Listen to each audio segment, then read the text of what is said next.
শুল্ক নিয়ে রীতিমতো ছেলেখেলা শুরু করেছেন যুক্তরাষ্ট্রের প্রেসিডেন্ট ডোনাল্ড ট্রাম্প। আজ কোনো দেশ বা পণ্যের উপর তা স্থগিত করছেন তো কালই বাড়িয়ে দিচ্ছেন তিনি। এতে জিয়ে থাকছে বাণিজ্য যুদ্ধ, যার তীব্র নেতিবাচক প্রভাব পড়েছে খোদ মার্কিন অর্থনীতিতে।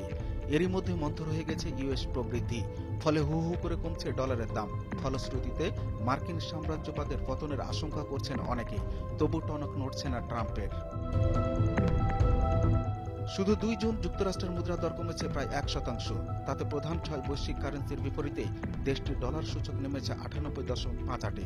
গত 6 সপ্তাহের মধ্যে যা সর্বনিম্ন। এর মানে গত এপ্রিলের শেষ দিকের পর মার্কিন মুদ্রার এত কম মূল্য দেখেননি বিশ্ববাসী। সব মিলিয়ে চলতি বছরের জানুয়ারির পর ইউএস ডলারের দাম কমেছে 9%। এর মধ্যে কেবল গত এপ্রিলেই হ্রাস পেয়েছে 4.5%। ওই মাসের 1 তারিখ ডলার সূচক ছিল 104.18, আর 2 জানুয়ারি তা ছিল 108.53। সেই হিসেবে 2025 সালের শুরু থেকে এখন পর্যন্ত মার্কিন ডলারের দরপতন ঘটেছে অন্তত 10%। গত 2 এপ্রিল চীন, কানাডা, ভারত সহ শতাধিক দেশ থেকে যুক্তরাষ্ট্রের পণ্য আমদানিতে বাড়তি শুল্ক আরোপ করেন ট্রাম্প।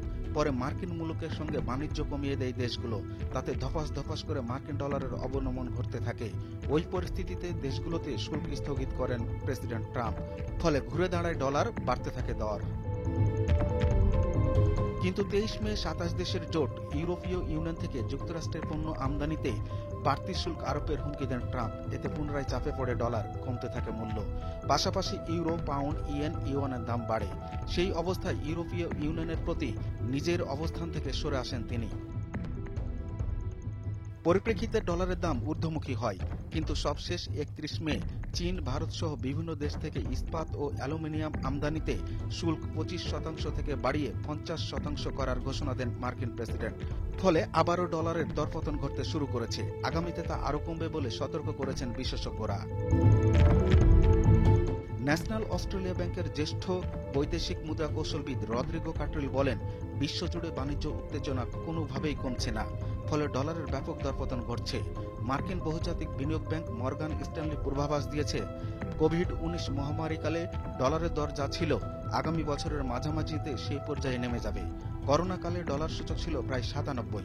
ফলে এখন থেকে সেটা কমতে কমতে কত তলানিতে গিয়ে ঠেকে তা সময়ই বলে দেবে। দুরুল হক, ভোরের কাগজ।